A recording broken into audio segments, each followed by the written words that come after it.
So here I am with the lovely Shirley Wellstead in Hi. her beautiful bright home here in central Glastonbury. Yeah. So Shirley, you've been a constant support throughout the World Heritage campaign. Thank you so Yeah. much for everything you've done. You're a retired salesperson turned amazing artist, Oh, thank you. and Sweet. and also a resident of Glastonbury for 15 years. Is that Yeah. right? Yes, it is. Yeah. So thank you for agreeing to come into conversation today. Okay. So I've got a little question just to start off with. So, what's your connection to Avalon or Glastonbury? Okay. Well, when Ken and I decided to retire 15 years ago, we we decided to retire to Weymouth by the sea, like one does. Let's go by the sea. That's right, fine. And we lived on the other side of Bristol, so we had a caravan. So we put the caravan in the lovely caravan site in Glastonbury. As a centre place. So we were travelling around looking for places, and it wasn't going well at all. And we were sat one day at the bottom of the tour on a park bench, and Ken said, "Do you know, I think we should move to Glastonbury." And I was thinking the same thing. I thought, am I going to tell him that? Am I going to tell him? I said, "Do you know, I was thinking that." Yeah. So we then decided Glastonbury was it. Yeah. So it took a while to find this house, but we got it. And it changed our life, quite frankly. And this is the connection we have with it. It totally changed our life. I didn't know about goddesses. I didn't know about dragons, the pictures there. I didn't know about Beltane or all the other different places. I knew nothing. Wow. You know, although we were spiritual people, we had a spiritual centre before. We had a crystal and a Reiki healing and a centre and meditation centre. We had all of that. But I didn't know anything to all of this until we got to Glastonbury. Amazing. And it totally opened us up. And we went to every talk going. You know the Oracle magazine you get in Glastonbury. Yes, We ticked all down. Oh, must go to that. Must go to that. Must go to that. And okay, we don't go to much now because we've been and done it as a T-shirt sort of thing. Yes, but we went to everything. Met the most amazing people. You know, and we can honestly say it totally changed our life. Oh, wonderful. Totally. The people there, what we learned, what we grew up in, and it started me on painting. Wow. It was all the events in Glastonbury that I thought, I'm going to paint these. It was somebody else's suggestion, actually. He said, why don't you paint all the events in Glastonbury? So I painted the dragons. I've done about 3 dragon ones. Then I painted the goddess, all the goddess yearlies that count. I did 8 of those. Amazing. And they had them in the goddess house as well. I think they got a few left. The rest have all sold now. Big ones. They were really big ones. I painted some flowers, which was in Chalice Well. And we just got involved in everything. And it took me into my art. It took me, I've got to do this now. I've got to do this now. And then the people, you meet the most amazing people. So interesting that come here, not just the ones that live here, of course.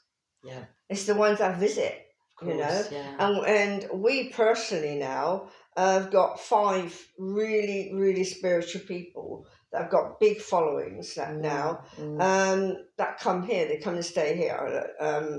One does, the other stays in town.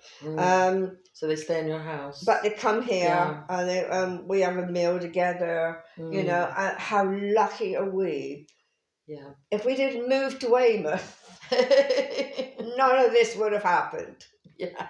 I promise you, none of it would have happened. Amazing. And we met these incredible spiritual people. Where they channel that. And I learned more about the ETs than I've ever done in my life. All of it is in Glastonbury. It's here. So that's my connection to it. Beautiful. Thank you for answering. Yeah. So my next question is, how did you first hear about the World Heritage Status proposal? It was you.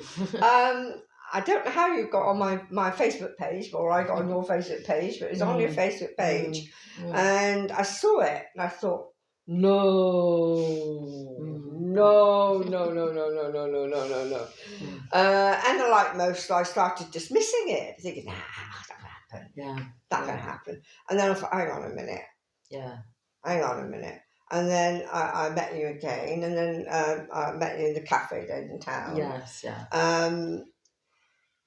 And so that's how I first heard about it. It was all through you. Oh, great. And so, how do you think World Heritage Status would impact on Glastonbury? Well, how long you got? How long you got? To be honest, a lot of it is Glastonbury is a peaceful, uplifting, enlightenment, amazing place. If it comes in to be anything like Disneyland, right? You know, like a circus in Disney, which is what the World Heritage Society, it will do that. Yeah. It will do. We get one day a year like that, which is brilliant, don't get me wrong. And that's the carnival. Yeah, yeah. And I love the carnival. Yes. It's brilliant. And my family come, and they all come here, and we all go down the carnival. They come from Salisbury and everywhere around, and we go down there, and we absolutely have a ball. Yeah. But that's the right event to have them on, you know. But if you've got a load of tourists coming in, all the cars, all the coaches, where are they going to go? We all know that. And where are they going to stay? It's just not there. Yeah. But if you got them all coming, they would be treating our dragons parades, our Beltane parades, our goddess parades, like the carnival. Yeah, yeah. Do you know what I mean? Sure. And it'd be like Disney. Commercialised. It'd be totally commercialised. Yeah. Everything would go up in price, we know that. Yeah. We'll have shots that we don't want here, to be the counter for all these people coming. And it would totally, totally destroy the uplift of Glastonbury. People come here for peace. Yeah. People come here to go up the tour. They go up there at night. They go up there at any time. Yeah. I know this because I know people that come here. Yes, yeah. And they go up the tour. They go up Burial Hill. And Bridie's Mount, I just think it's amazing. I love Bridie's Mount, by the way. It's one of my favourite places. Yeah. And the energy there is lovely. And of course they go to the Abbey and Chalice Well. Now, these other places that are free to go in, like the Tor, like Burial Hill, like Bridie's Mount, they would be destroyed. Yeah. They would be destroyed. And make no bones about it, they will be destroyed. Yeah, the people come for peace, uplifting, wellness. This is the heart chakra, as you know, of the world. This is the heart chakra, and people that come will be like the ones that come to the carnival. Yeah, yeah. Now they all would come to the carnival. It's brilliant. I love it. My families love it. Yeah, yeah. But it wouldn't be right, that sort of atmosphere around Beltane, around the dragons, and they're going up the Tor. It'd be like Babylon and Avalon. Yeah, perfect. Yeah, perfect. Absolutely. Yeah. So that would be the impact in my experience on that one. Yeah. And so, you know, you've answered quite a few of these fears already. Yeah, I know. So that's okay. But what are you've talked about your main fears already, but are there any other fears that you have about what would happen if it was implemented? Yeah. I think the main one is fencing off the tour, putting a fence on and pricing it. Right. Yeah. That I think will definitely happen. That's a real if you don't think it will, folks, you're off your head. Yeah. It will happen. Yeah. And I think, you know, getting a cup of tea or coffee in town will go up, because it's all about money. The fear is money, nothing else. All about money. Yeah. And I want to say also, and this is what I'm hearing now, I'm not giving names, I'm not, but I am hearing that those that are for all this know there's money in it. Right. Yeah. And it's to line their pockets as well. Yeah. And I'm telling them now, and I looked at you in the camera, and I'm telling you now, that will come out, that will be seen for who you are and why you're doing it. That will be seen. Exactly. Truth will out. Yeah. So we've talked about how we imagine it to be, or how it will be if it comes in. Are there any benefits at all to it coming? Well, other than the ones I've just said, with a lot of money. Yeah. I have heard, to be honest, and one benefit, to be honest, you don't need the World Health Organization to do this. World Health. The WHS. World Health is probably a slip of the tongue there as well. You don't need the WH to do this. No. But the one I have heard is they will want to clean the place up, like move the travellers out. Oh, like gentrify and move it all out. Okay, And so that would be a benefit, because they can get sometimes overdone. I know trying to get to Bridie's Mount a couple of years back was a nightmare, right? And that has all been cleared out, or mainly cleared out. But you don't need the WS to do that. You don't need it. So everyone said, well, that's a benefit, No. You don't need it. And they've just lost the site, haven't they? The travellers have just lost it. So now there's caravans in town. Good point. They have. Very good point. So do you know any other places in the world that have World Heritage status? Yeah, I lived in one, funny enough.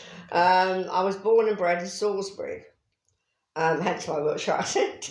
I was born and bred in Salisbury. And certainly when I was a teenager, Stonehenge was the place to meet. It was the place to go and have some music and some dance and maybe meet the boys. Meet the boys when you were a teenager. Oh, really? But it was a social place. It was a social gathering place. And you met people visiting from all over the world, a bit like you do here in Glastonbury. And you met some characters, you met some interesting people. So I have a great memory of going to the Stonehenge many times as I was being brought up. Because my mother took us there a lot when we were kids as well. And it was really lovely.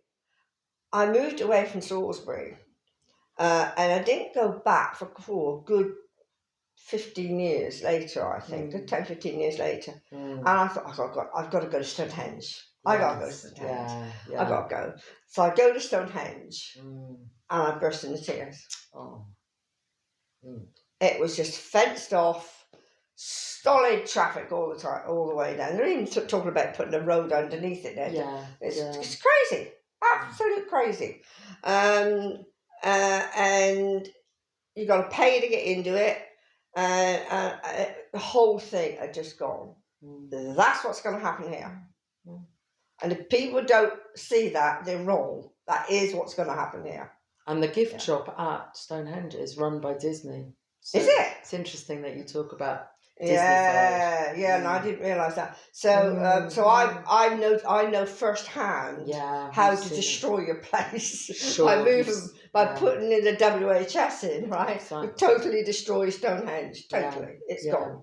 It's totally commercialised. Everything's gone. And so I know exactly what it would do to here. I do know that. Yeah, it's awful. So you've talked about how it impacted Stonehenge. That was my next question. How did World Heritage impact? But you've talked about that already. I know it firsthand. Yeah, and so the last question: why should World Heritage proposal be stopped now in Glastonbury? Shirley? That's the best question of all. I think that's for me the best question of all. And I'm going to look at the camera and say this one now. The world has changed. We have changed. We are going to get emotional now. Sorry.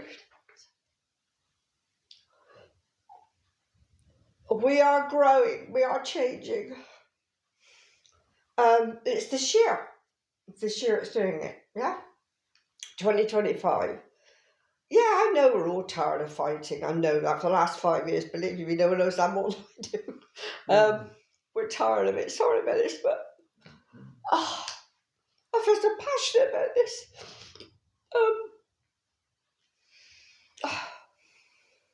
What I'm trying to say is, we're all tired and weary of fighting, and I'm not asking you to fight anymore. I'm not. Do you know why I'm asking you not to fight anymore, all of you?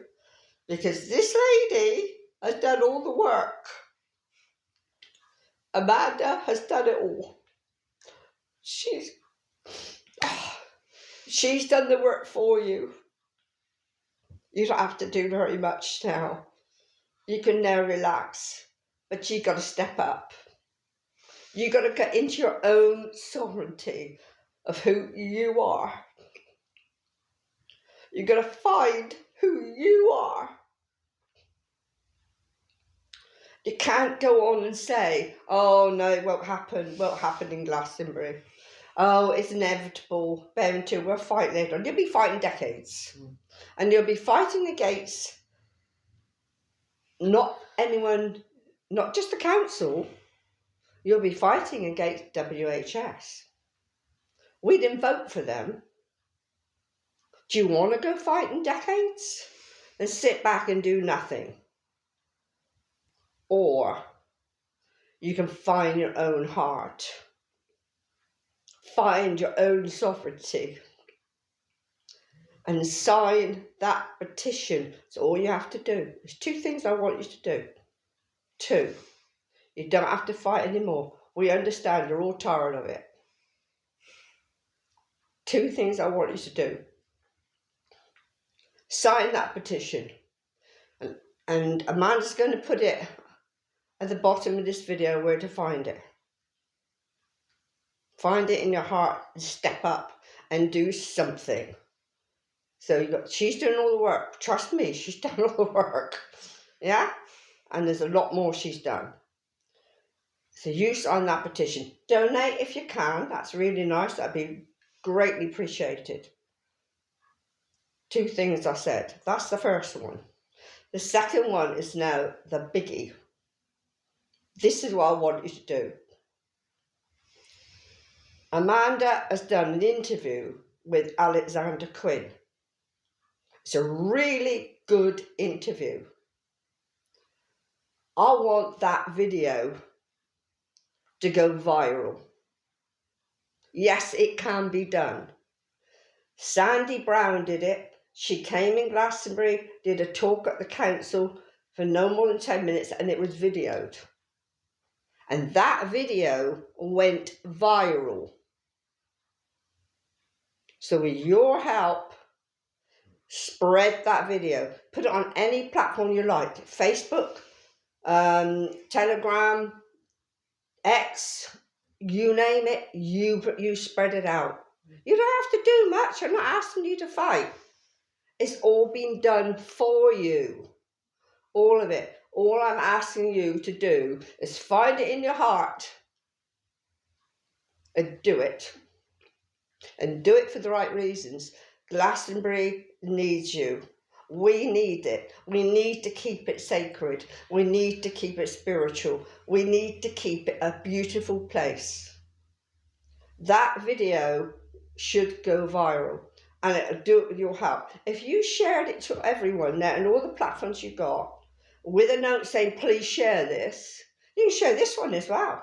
What I'm doing. Please do that. So there's 2 things. All you got to do is 2 things. Sign that petition and share that video. Now, what I want from that, and what I want us to visualize from that, is 100,000 signatures. 100,000 signatures. And I know it's more possible. It's so possible to get that. If we get 100,000 signatures, it goes to Parliament. It has to, by law. It goes to Parliament. These councillors, this team they have set up, has 0 power against you.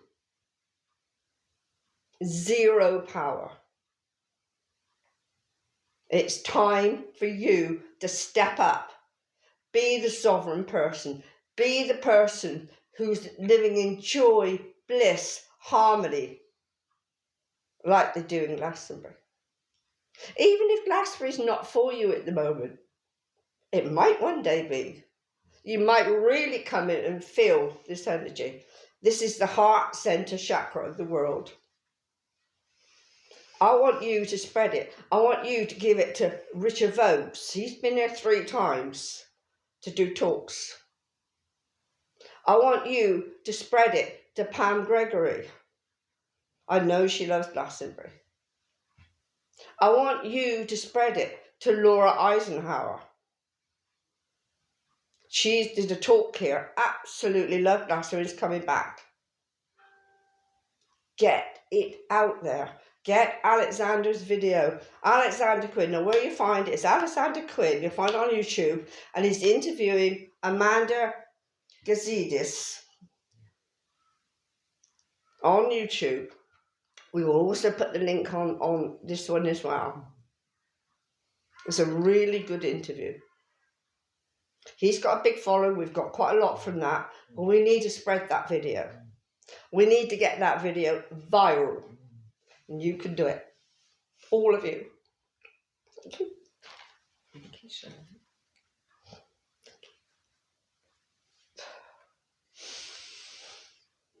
Thank you so much.